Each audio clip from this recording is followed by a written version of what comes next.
포피 초대석. 안녕하세요. KTV와 복지TV, KBIC가 공동으로 제작하는 이창훈의 포피 초대석 이창훈입니다.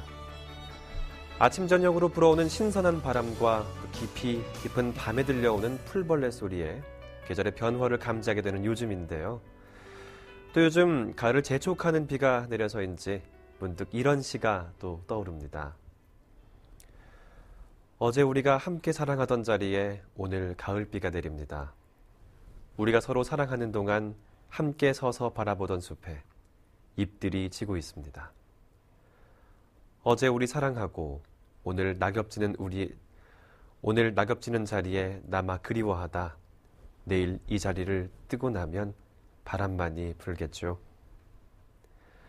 오늘 9번째 초대 손님은 시인이자 목사, 사회활동가, 그리고 교수, 이뿐 아니라 한국시각장애인 아카데미 회장입니다. 그런데 일을 혼자서 하시는 게 여러 명이서 하시는 게 아니라 혼자서 일을 하시고 계신데요. 자, 지금 만나보겠습니다. 한국시각장애인 아카데미 정창선 회장입니다. 안녕하세요. 네, 안녕하세요. 반갑습니다. 네, 반갑습니다. 그동안 방송은 많이 좀 출연해 보셨어요? 텔레비전 방송은? 예, 여러 번 해봤습니다. 뭐 어떠신가 이 자리 함께 또 나오니까? 되게 우리 앵커님이 편안하니까 되게 분위기가 편안합니다. 알겠습니다. 편안한 느낌으로 또 재미있는 방송도 이어가 보도록 하겠습니다. 예. 가장 첫 이야기로요.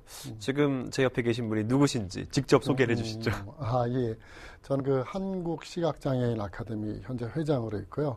명지대학에서 이제 강의를 하고 있고 또 시인이면서 새하늘교회 담임 목사로 있습니다. 예. 반갑습니다. 정창선 회장님이신데요. 네. 제가 오프닝 때 했던 얘기가 틀리지 않았네요. 예, 맞습니다. 그러면 저 하나씩 얘기를 좀 들어보도록 할 텐데요. 네네. 이 한국시각장애인 아카데미, 뭐 이름을 딱 들었을 때는 뭔가 좀 아카데믹한, 뭔가 좀 지식인들이 모인 단체 같은 느낌이 드는데 좀 소개를 부탁드리겠습니다. 우리 한국시각장애인 아카데미는 이제 1958년에 처음으로 만들어졌고요. 그 역사가 상당히 한 60여 년 가까이 됐습니다. 그리고 시각장애인들 중에서 이제 옛날에는 학사학위 이상 그 소지하신 분이 드물어서 그 자격이 이제 학사학위 이상 소지자들, 지식인들이 모여서 만들자. 그래서 그 어떤 지식인 단체 성격을 가지고 있고, 현재는 그 비영리 민간단체로 정식으로 등록을 해서 시각장애인계에 있어서 시민단체로 활동을 하고 있습니다. 1958년이요? 네네. 지금으로부터 계산이 안 되는데 60년이 거의. 예, 그렇죠. 거의 정말 60년. 오래된 단체라고 보면 되는데, 학사 이상의 그 소지자, 맞죠? 예. 그분들이 모여서 활동하고 있는데, 박사분들이 좀 많으시겠네요, 이전에는요? 뭐, 시각장애인 그 박사학위 중에 현재 국내 거주하는 계신 분은 거의 다 들어와 있다 보시면 맞습니다. 예. 네, 알겠습니다. 그렇다면 지금은 비영리 민간단체로 다양한 시민 어떤 사회 활동을 하고 있다고 들었는데, 네네. 아카데미에서는 그럼 어떤 일들을 지금 주로 하고 있는지 저를 설명을 해 주시죠. 저희 그 사업에 보면은 여러 개가 있는데, 제일 처음에 있는 게 인재 발굴 및 그 육성입니다. 지원. 그 여기는 이제 시각장애인 어떤 그 리더로서의 어떤 자질을 가진 분들, 그런 분들을 우리가 발굴하고 지원하고 또 육성해서 사회의 리더로 살아갈 수 있도록 그러한 일을 하고 있고요. 또 이제 그 이외에 뭐 시각장애인의 어떤 정책을 뭐 또 개발하기도 하고 모니터링 하기도 하고 시각장애인들의 어떤 인권 문제 이런 부분에 대해서 저희가 적극적으로 앞서서 일을 하려고 합니다. 그 최근 활동들은 지금은 좀 뭔가 간단한 개괄적인 설명을 하셨는데 네네. 최근 활동들을 좀 소개를 해주시면 좋을 것 같은데요. 최근 뭐 올해 들어와서 계속 했었는데 8월 달에는 그 시각장애인 전국의 시각장애인 중고등학생 또 그에 해당되는 일반 학교 다니는 학생들을 모아서 3박 4일 동안 이제 글쓰기 교실 해마다 하고 있습니다. 네네. 예, 그래서 요걸 해서 이제 시각장애인들 뭐 논술이라든가 아니면 또 글에 재능 있는 사람들 발굴하는 사업이었고요.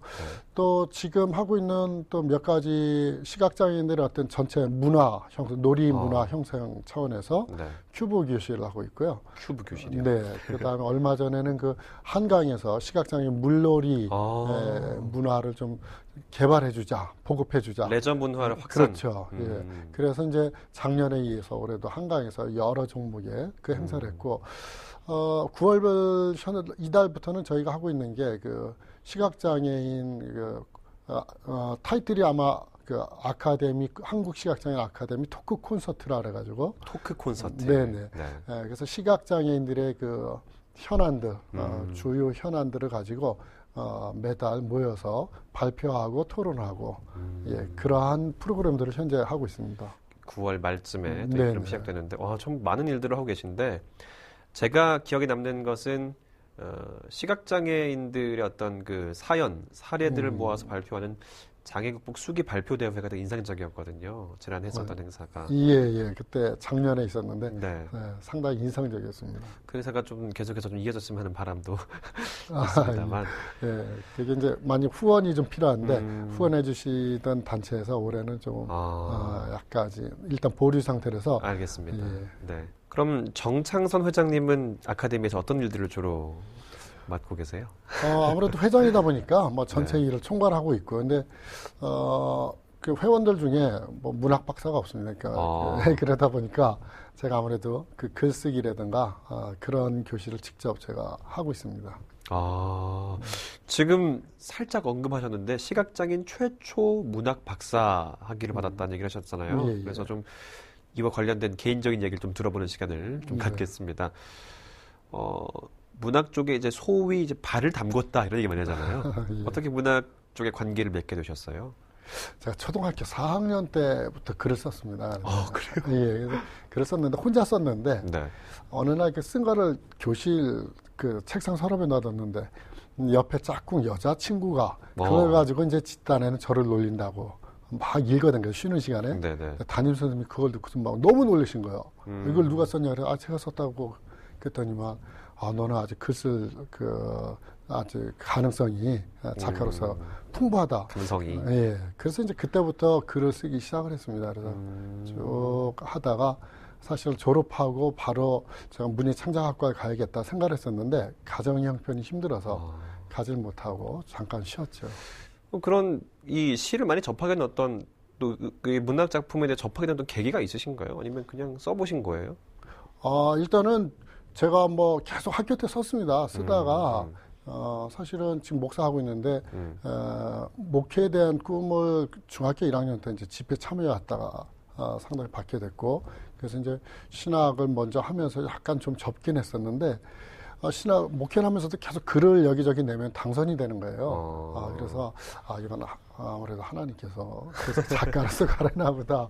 그래가지고 명지대학교 문예창작학과에 석사과정으로 입학을 하게 됐죠.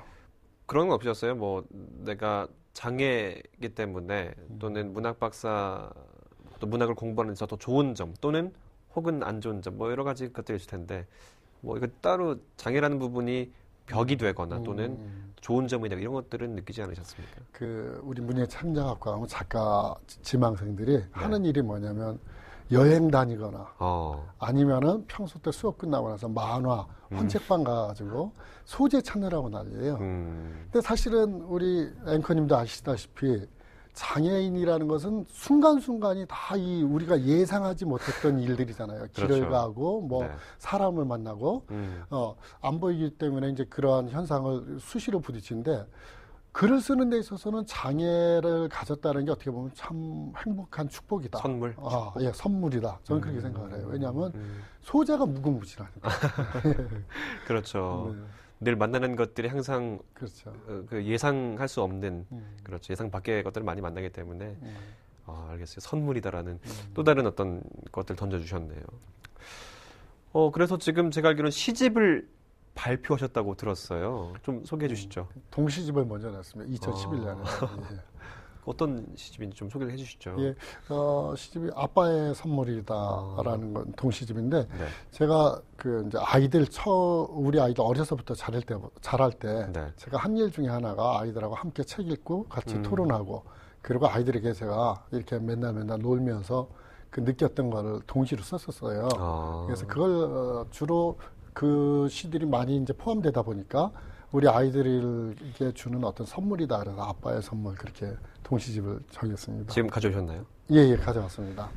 이 포피 초대석을 청취하시는 분들에게 하나 좀 낭송해 주실 부분들이 있으면 좀 소개해 주시죠. 그 중에 시간 많이 있는데 제가 메아리라는 그 시를 한 편 낭송해 드리겠습니다. 이 메아리. 시는 이제 네. 시골의 배경과 또 요즘 도시의 발달로 인해서 사라지는 어떤 인간의 좀 어떤 감성적인 부분 그런 부분을 좀 그려보려고 했습니다. 그럼 제가 박수를 쳐야 되겠습니다. 네. 메아리. 어릴 적부터 함께 놀던 메아리. 앞산에 올라 불러보면 쿨쿨 낮잠을 자다가도 반갑게 대답하던 메아리. 앞산에 골프장 들어서던 날 살던 자리를 빼앗기고 어디론가 떠나버렸다. 앞산에 살던 메아리. 살 곳 없으면 우리 집에 와서 나와 함께 살았으면 좋겠다. 네, 이게 끝입니다. 네. 전 쿨쿨 낮잠을 자던 좀 유인화했다는 게 너무 재밌네요. 네. 이 표현 자체가. 그리고 이 시를 보면서 참 딱딱 맞네요. 네, 좀 보셔서 맞춰쓰려고 그런지, 예, 좀 재밌게 읽을 수 있도록 노력을 했죠. 이 시를 선택한 혹시 읽어주신 이유가 따로 있으신가요, 지금? 사실 제가 아카데미고 활동, 목사님 또 가르치는 일도 그렇지만 네. 결국은 남을 위해서 제가 헌신해야 될 다 자리입니다. 예, 그래서 산에 사는 메아리 하나에 대해서도 우리가 소중함을 느낄 수 있다라면 세상을 우리가 좀 더 아름답게 따뜻하게 만들어갈 수 있는 그런 마음을 가질 수 있지 않을까 그런 생각을 해서 선택을 해봤습니다. 그렇군요. 그래서 그런지 더 좀 아카데믹한 느낌이 드는데 감사합니다. 이 문학 박사에 이어서 그래서 명지대학교에서 지금 또 교수로 활동하고 있다고 들었습니다. 네네네. 또 그러면서 학생 신문사에서 학생들이 가장 존경하는 교수 3인으로 뽑혔다고 들었는데 네. 이게 실제 사실인가요? 예, 사실입니다. 네. 왜 그렇다고 생각하세요? 왜 그들이? 저는 학생들을 가르칠 때, 네. 일단은 제 자신이, 학생들에게는 어떻게 보면 선배잖아요. 선배고 또 교수고. 네. 근데 제가 아이들한테 늘 이야기합니다. 나는 너희들의 선배긴 하지만 지금은 선배도 아니고 교수도 아니고, 그냥 너희들의 어떤 아버지다라고 생각하고 편안하게. 아버지다. 그 나한테 와서 기대라.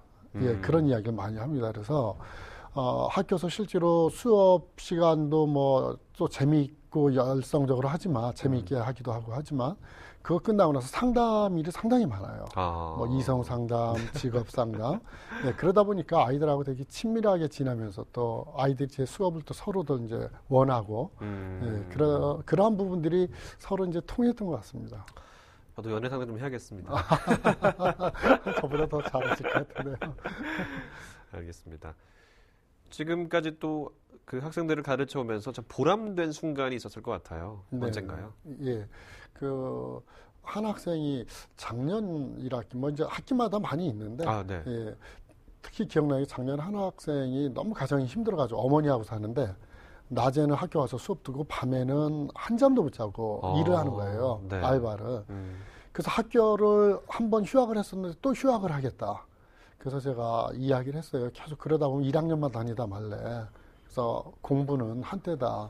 그래서 이제 제가 이야기를 해주면서 조금 힘들더라도 공부는 해야 되고, 만약에 정 등록금이 힘들면 내가 나서서 학교 측에다 얘기를 해서라도 어떻게 도와주는 방법을 찾아보겠다.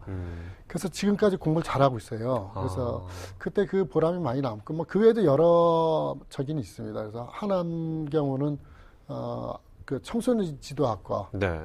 다니는 학생이었는데, 졸업을 앞두고 얘가 너무 방황을 하다 우연찮게 제 수업을 들은 거예요. 그래서 어느 날 졸업을 하고 나서 추운 겨울에 저를 찾아왔더라고요. 네네.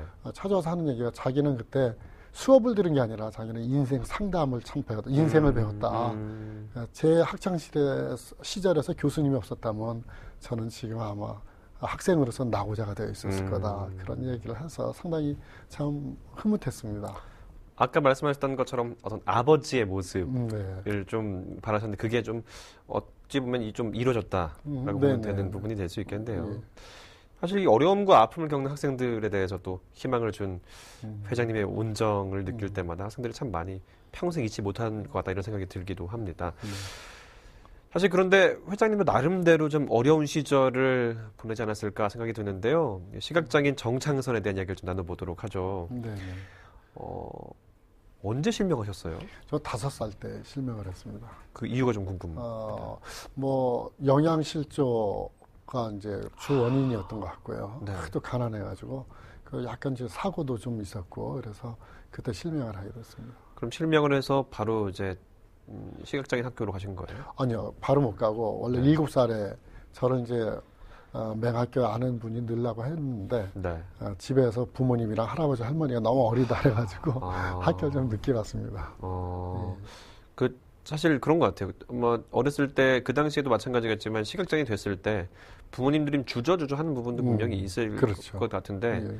그래도 학교를 보냈는데 그 이후에 있어서는 좀 많이 반대가 없으셨나 보네요. 예, 그 이후에는 이제 반대는 없었는데 네. 집이 가난하다 보니까 너무 힘들었죠. 그래서 제가 지금도 기억나는 게 고등학교 1학년 겨울방학 때 네. 찹쌀떡 장사를 했어요. 너무 왜냐하면 진학 공부 때문에 이제 집이 강원도인데 가지 네. 못하고 어. 자취 생활을 하는데 돈이 없어가지고 찹쌀떡 장사를 하면서 그렇게 공부를 했습니다. 그런데 2010년인가 제가 어디 가서 특강을 하는데 특강을 하는데 제가 이 찹쌀떡 장사 이야기를 했었어요. 그러다가 작년에 그 단체에서 다시 특강을 해다 또 갔더니만 어느 분이 특강 끝나고 막 손을 잡으면서 막 반가워해서 그분 이야기가 자기가 그때 사업을 하다 망해가지고 자살을 하려고 했었는데 제가 찹쌀떡 장사하면서 그렇게 공부한 이야기를 들으면 시각장애인도 이렇게 사는데 내가 사업에 실패했다고 자살해서 되겠냐. 그래서 지금 성공해가지고 여의도에 빌딩을 2개나 소유하셨다고 그런 말씀 듣고 상당히 내 장애가 누군가에 이렇게 도움이 되는가 그런 생각 많이 해봤습니다. 누군가의 힘이 되어준 회장님처럼 지금의 교수로 또는 신이 되는데 버팀목이 되어준 분들이 있을 것 같아요. 그분들에게 좀 기억나시는 분 있으면 좀 한 말씀 감사 인사 좀 남겨주시죠. 일단은 뭐 집에 저희 집사람이 제가 신학 공부할 때부터 또 지금 문학 공부할 때부터 이제 주로 저는 책을 기존의 도서관에서는 못 봅니다. 정자 책이나 파일로 돼 있는 거였는데 왜냐하면 자료가 많지 않으니까 그래서 책을 빌려다 계속 스캐너를 해서 그 워드 파일로 만들어서 보는데 그 스캐너 작업을 제가 바쁘니까 집에서 아내가 이제 거의 다 해준 거예요. 네. 그래서 아내한테 일단 되게 고맙고 또 아까 말씀드린 우리 지도 교수님께서 뭐 저를 많이 이렇게 인정해 주셔서 기회를 주셔서 감사하고 또 하나는 제가 같이 공부한 우리 박상수 시인이고 평론가라고 상당히 유명한 분이 있어요. 네. 이분은 제가 석사부터 박사 졸업해서 지금까지도 저의 손발처럼 그래서 학교에서는 이제 가면 흔히 우리 같은 동료들이 그분들이 둘이 연애하냐고 너무 붙어 다니니까.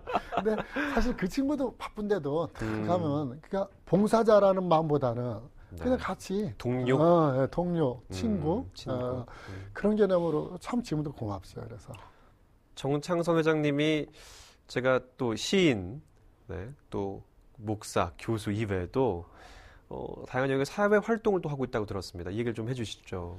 예, 제가 서울 아리랑 로타리 클럽을 만들어서 회장을 하면서 사회에 좀 어려운 사람들, 뭐 시각장애인뿐만이 아니라 노숙인이라든가 이런 분들을 위해서 저희가 이제 그 노숙인들 중에서 자활 과정 중에 있는 노숙인들이 있어요. 그분들을 위해서 봉사도 하고 지원도 좀 했고요. 그리고 또 목사로서 이제 교회에서도 소녀 과장이 한 분 있었어요. 그래서 그 학생을 중학교부터 고등학교 때까지 저희가 이제 장학금을 매달 지급을 했으면서 아버지, 어머니가 지적장애인이고 동생은 지체장애인이고 상당히 환경이 어려워서 힘들었는데 그런 일들을 좀 주로 많이 했죠. 시각장애인들을 좀 계속 돕고 싶다는 마음 계속 있으시겠네요. 그 활동들을 통해서. 예, 그렇죠. 아무래도 많이 알다 보니까. 네. 그래서 그런지 지난해 서울시 복지상 장애인 인권 분야 장애인 당사자 부문에서 최우수상을 받으셨습니다. 네. 어떻게 정리하면 될까요? 이 부분이 왜 주셨다고 생각하세요? 제가 이 상을 받게 된 거는 일단은 뭐 좀 전에도 말씀드렸다시피 어떤 어려운 이웃들을 위해서 아카데미에서 또 그런 일을 많이 했고 그런 차원이고 또 하나는 그 시각장애인들의 인권 문제를 위해서 또 열심히 일한 부분이 좀 인정이 됐던 것 같아요. 그래서 제가 뭐 사회복지 쪽에서도 좀 일을 계속 하고 있고 그런 것들이 좀 많이 반영이 됐던 것 같습니다. 지금 다양한 많은 일들을 하고 계신데 정창선 회장 뭐 다양한 직함이 있지만 회장으로서의 또 앞으로의 계획, 바람 어떤 게 있을까요? 제가 요즘 느끼는 것은 요즘 이제 웬만큼 다들 그 경제적으로 어느 정도는 되지 않나. 물론 상당히 어려운 분들도 있지만 그 요즘 그러면 지금 시점에 우리에게 필요한 게 뭘까? 특히 장애인들에게 생각을 해보니까 문화더라고요. 문화를 잘 즐길 줄 알아야 행복 지수가 높아진다. 그래서 제가 앞으로 개인적으로 문화복지회를 좀 한번 만들어서 전문적으로 시각장애인들 어떤 문화 생활, 여가 생활 개발을 좀 해나가야겠다는 그런 목표가 있고요. 또 지금 하던 일들을 좀 더 잘해서 어쨌든 사회를 좀 따뜻하게 데피는 그런 존재가 되야겠다 그런 생각을 하고 있습니다. 지금 실례지만 연세가 어떻게 되세요? 지금 우리나라는 52세입니다. 그 열정이 그 청년의 열정을 갖고 계신 것 같은데요.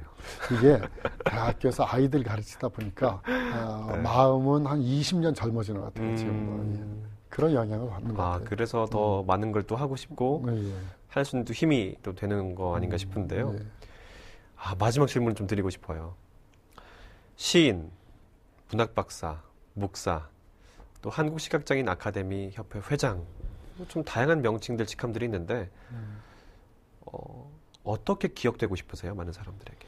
저는 딴 거보다도 제게 가장 중요한 두 가지, 목사, 시인을 그래도 아무래도 꼽을 수 있는데 그 중에서도 좀 앞으로 시인으로서 기억되고 싶어요.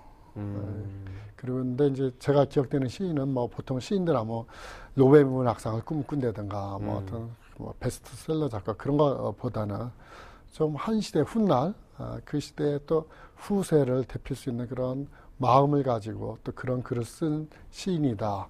이런 인정을 좀 받을 수 있으면 좋겠다. 그런 어떤 자그마한 소망을 가져봅니다. 시인 정창선으로 기억되고 싶다라는 얘기인데요. 그 바람 많은 또 작품 활동들 하시면 좋겠네요. 네, 감사합니다. 오늘 제가 나눌 이야기 다 마쳤습니다. 어떠셨어요? 오늘 너무 좋았습니다. 우리 앵커님이 너무 그 서두에 낭송해 주신 시가 분위기를 너무 부드럽게 아주 촉촉하게 적으셨던 것 같습니다. 회장님의 어떤 그 열정, 그 에너지가 제겐 큰 힘이 된 것 같고요. 이 방송을 시청하고 청취하시는 분들에게도 큰 울림이 되지 않았을까 싶습니다. 오늘 함께해 주셔서 고맙습니다. 예, 고맙습니다. 감사합니다. 네, 이창훈의 포피 초대석, 저는 다음 주 금요일 오전 10시에 다시 찾아뵙겠습니다. 고맙습니다.